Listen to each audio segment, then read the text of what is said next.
करते हैं। आपका पहला प्रश्न है, पुरातत्वविदों को किस देश के तट के पास से 500 वर्ष पुराने अच्छे से संरक्षित मसाले प्राप्त हुए हैं?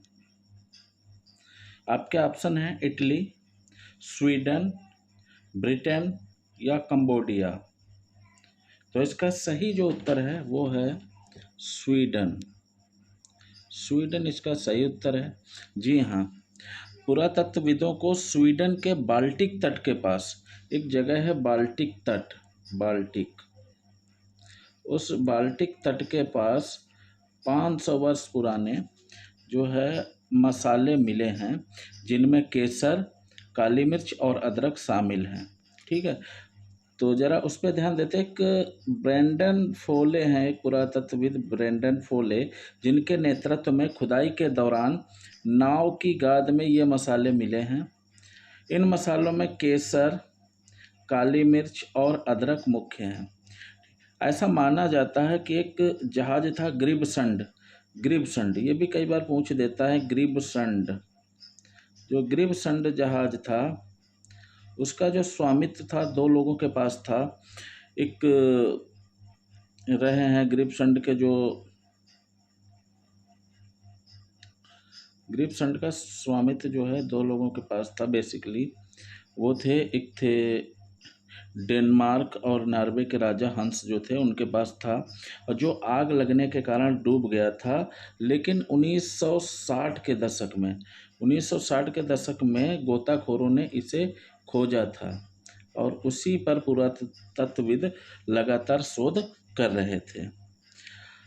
बढ़ते हैं अगले प्रश्न की ओर। अगला प्रश्न आपके स्क्रीन पर ये रहा। अगला प्रश्न है कि दुनिया का पहला 200 मीटर लंबा बैम्बू क्रैश बैरियर किस हाईवे पर लगाया गया है? आपके ऑप्शन दिए गए हैं। ये 200 मीटर लंबा बैम्बू क्रैश बैरियर है। आपके ऑप्शन है वाड़ी वरोरा राजमार्ग, श्रीनगर कारगिल राजमार्ग, मुंबई पुणे राजमार्ग, मुंबई नागपुर राजमार्ग। तो इसका सही उत्तर होगा, वो होगा ए, वाड़ी वरोरा राजमार्ग। जी हाँ, वाड़ी वरोरा राजमार्ग पर दुनिया का पहला 200 मीटर लंबा बैम्बू क्रैश बैरियर लगाया गया है। इस बैरियर का नाम जो है वो है बाहुबल्ली। इस बैरियर का नाम है बाहुबल्ली। बहुत ही महत्वपूर्ण प्रश्न है, बाहुबल्ली। इसके अलावा रुड़की में केंद्रीय भवन अनुसंधान संस्थान में फायर रेटिंग टेस्ट के दौरान इसे क्लास 1 का दर्जा दिया गया है। आगे अगर बात करें इसकी, बांस बैरियर का पुनर्चक्रण मूल्य 50% से 70% है, जबकि स्टील बैरियर का पुनर्चक्रण मूल्य 30 से 50% है। और अगर बात करें तो ये विदर्भ में है। विदर्भ में वाड़ी वरोरा राजमार्ग पर ये 200 मीटर लंबा बांस का क्रैश बैरियर लगाया गया है। याद रखिएगा, ये विदर्भ में है। आगे बात करेंगे अगले प्रश्न की ओर। इसमें जो महत्वपूर्ण चीज़ है, बैरियर का नाम बाहुबल्ली और राजमार्ग, वाड़ी वरोरा राजमार्ग। ठीक है, ये 2-3 इससे प्रश्न बनते हैं। बढ़ते हैं अगले प्रश्न की ओर। अगला प्रश्न हमारा ये है, एक बहुत ही महत्वपूर्ण प्रश्न है। प्रश्न है, नैनो लिक्विड डीएपी उर्वरक को, या जो डीएपी है उसका उत्पादन किस कंपनी द्वारा किया जाएगा? आपके ऑप्शन दिए हैं क्रबको, इफको, सरदार या पेप्सिको। तो इसका सही उत्तर है इफको। जी हाँ, इफको जो है नैनो लिक्विड डीएपी का उत्पादन करेगी। इसके बारे में और तथ्य हैं कि मई 2022 में पीएम मोदी ने गुजरात में दुनिया के पहले नैनो यूरिया तरल संयंत्र का उद्घाटन किया था। इसके अलावा नैनो यूरिया का जो है पारंपरिक यूरिया की तुलना में जो नैनो यूरिया के वांछनीय कण हैं उनका आकार लगभग 20 से 50 nm तक है। NM, MM नहीं NM है। ये इसके बारे में बताते हुए केंद्रीय रसायन और उर्वरक मंत्री हैं मनसुख मंडाविया ने कहा है कि यह देश की कृषि और अर्थव्यवस्था के लिए क्रांतिकारी बदलाव साबित होगा। आगे बढ़ते हैं। और इससे जो है भारत को विदेशी मुद्रा बचाने और सब्सिडी कम करने में मदद मिलेगी। बढ़ते हैं अगले प्रश्न की ओर। अगला प्रश्न है, हाल ही में संयुक्त राष्ट्र संघ द्वारा किस पर हस्ताक्षर किए गए हैं? आपके ऑप्शन हैं high C treaty, high D treaty, by D treaty या इनमें से कोई नहीं। तो इसका सही उत्तर होगा, वो होगा ए, high C treaty. High C treaty एक महासागरों की रक्षा के लिए संधि है। देखिए, इसके बारे में बताएंगे। दुनिया के महासागरों की रक्षा के लिए इस संधि पर हस्ताक्षर किए गए हैं। महासागर संरक्षण पर पिछला अंतर्राष्ट्रीय जो समझौता था, जिसका नाम था संयुक्त राष्ट्र समुद्री कानून संधि, उस पर 40 साल पहले 1982 में हस्ताक्षर किए गए थे। बहुत ही महत्वपूर्ण बात है, 1982 याद रखने वाला है। और इस संधि का उद्देश्य गहरे समुद्र में खनन जैसे संभावित प्रभावों से रक्षा करना है। इसके अलावा international union for conservation of nature की रेड डाटा बुक, जो विलुप्त प्राय प्राणी रखे जाते हैं उसमें, वो रेड डाटा बुक के अनुसार लगभग 10% समुद्री प्रजातियों के विलुप्त होने का खतरा पाया गया है। आपको बता दें कि जो 4 मार्च को न्यूयॉर्क में, 4 मार्च को, अभी हाल ही में 4 मार्च 2 दिन पहले, यानी इसमें न्यूयॉर्क में संयुक्त राष्ट्र मुख्यालय में ये समझौता हुआ है। बढ़ते हैं अगले प्रश्न की ओर। अगला प्रश्न है, बहुत ही महत्वपूर्ण है। वर्ष 2023 का नौसेना कमांडरों का प्रथम सम्मेलन 6 मार्च को किस विमान पर शुरू हुआ?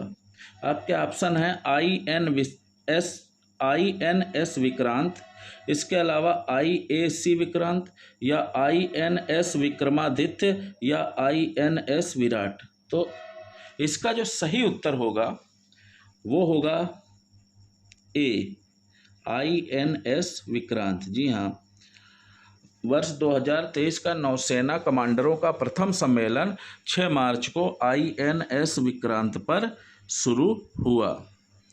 इसके बारे में जान लें। रक्षा मंत्री जो हैं हमारे भारत के श्री राजनाथ सिंह हमारे रक्षा मंत्री हैं, ने सम्मेलन के उद्घाटन के दिन INS विक्रांत पर कमांडरों को संबोधित किया। सम्मेलन के दौरान नौसेना कमांडरों को नवंबर 2022 में, ये महत्वपूर्ण तिथि है, नवंबर 2022 में लागू की गई एक अग्निपथ योजना थी, उसको की नवीनतम स्थिति से अवगत कराया गया। अग्निपथ योजना नवंबर 2022 में लागू की गई थी। इसके अलावा आप जान लें, INS विक्रांत भारत का स्वनिर्मित पहला जहाज है, जिसका निर्माण 2009 में शुरू हुआ, कोच्चि जगह थी, और जिसे 2 सितंबर 2022 को कोचीन शिपयार्ड लिमिटेड में लॉन्च किया गया। ये तो हुई INS विक्रांत की बात। बढ़ते हैं अगले प्रश्न पे।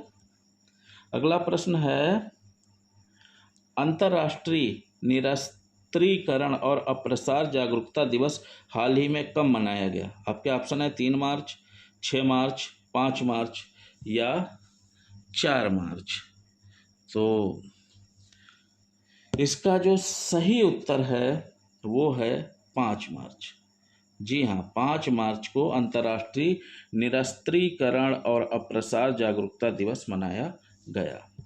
इसके बारे में जान लें। 5 मार्च 1970 के दिन, यानी को परमाणु हथियार थे, उनके अप्रसार पर संधि लागू हुई थी।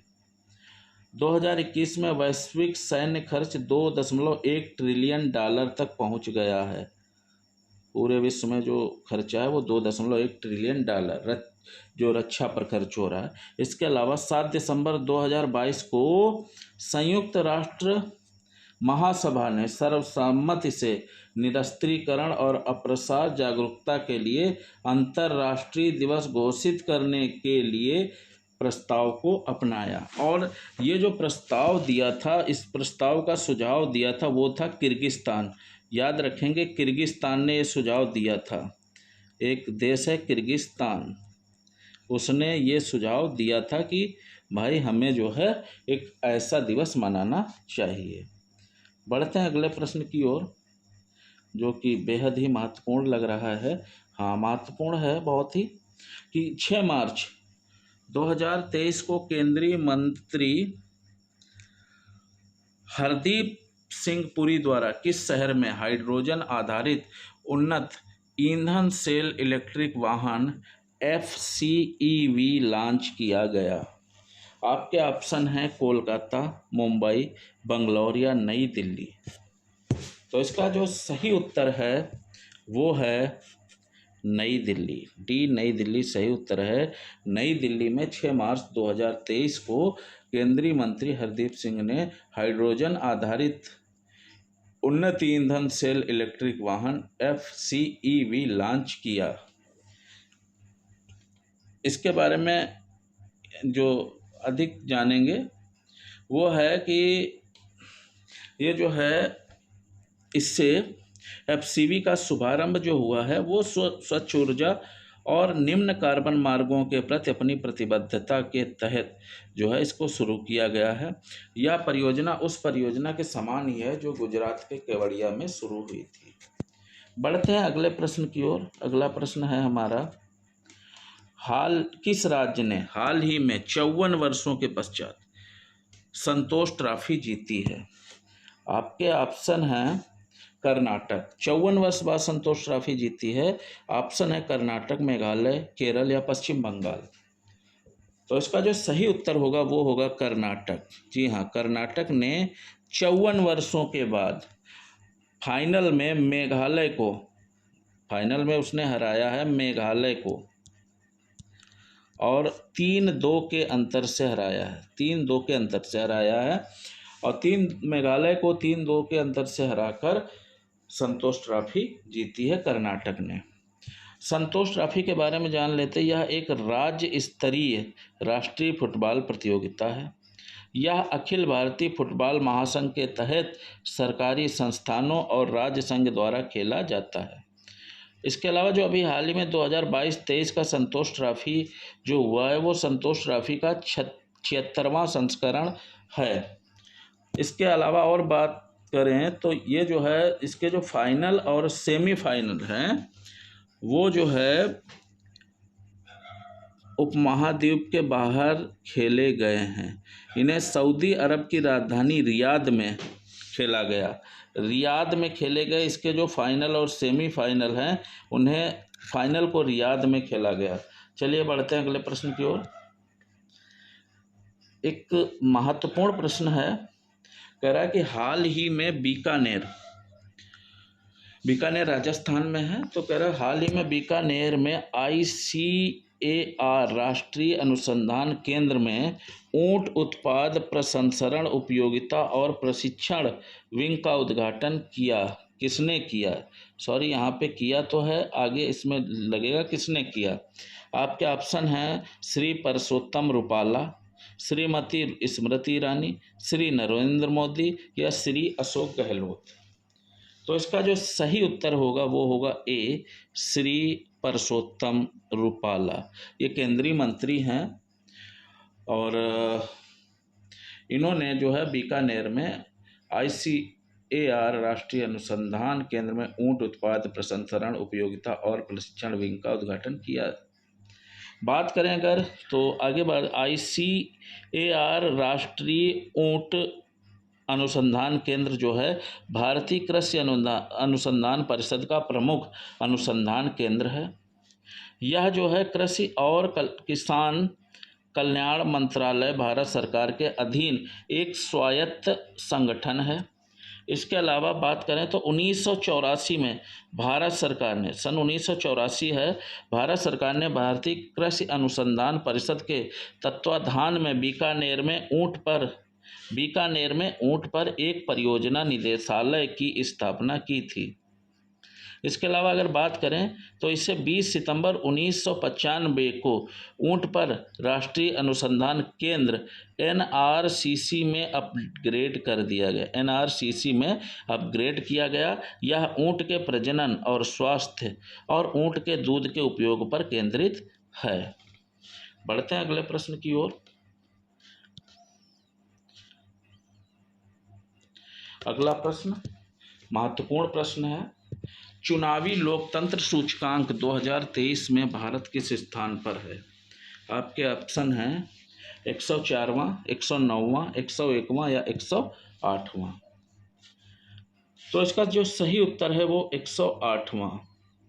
जी हाँ, चुनावी लोकतंत्र सूचकांक 2023 में भारत 108वें स्थान पर है। बात करेंगे आगे तो 2022 में जो है भारत का स्थान चुनावी लोकतंत्र में 100वां था। 2022 में 100वां था, अब 108वां है। इसके अलावा लिबरल डेमोक्रेसी इंडेक्स में भारत को 97वां स्थान मिला है।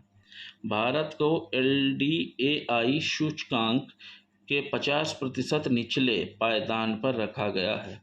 इसके अलावा लिबरल डेमोक्रेसी इंडेक्स में 0.89 के स्कोर के साथ डेनमार्क पहले स्थान पर है, जबकि स्वीडन दूसरे और नॉर्वे तीसरे स्थान पर है। चलिए बढ़ते हैं अगले प्रश्न की ओर। अगला प्रश्न जो हमने कल एक प्रश्न आपसे पूछा था उसी का है कि हाल ही में किस देश में 2022 नोबेल शांति पुरस्कार विजेता एलेस बालियात्स्की को 10 साल की सज़ा सुनाई गई है? तो उसका जो सही उत्तर आया है वो है बेलारूस। जी हाँ, बेलारूस में जो है ये निवासी हैं बेलारूस के, इन्हें 10 साल की सज़ा सुनाई गई है। अब आगे अगला प्रश्न है जो कि होमवर्क है, जिसे आप हमें जो है कमेंट करके बताएंगे कि पेप्सी ने किसे अपना ब्रांड एम्बेसडर बनाया है। आपके ऑप्शन है रणबीर कपूर, रणवीर सिंह, अक्षय कुमार और विराट कोहली।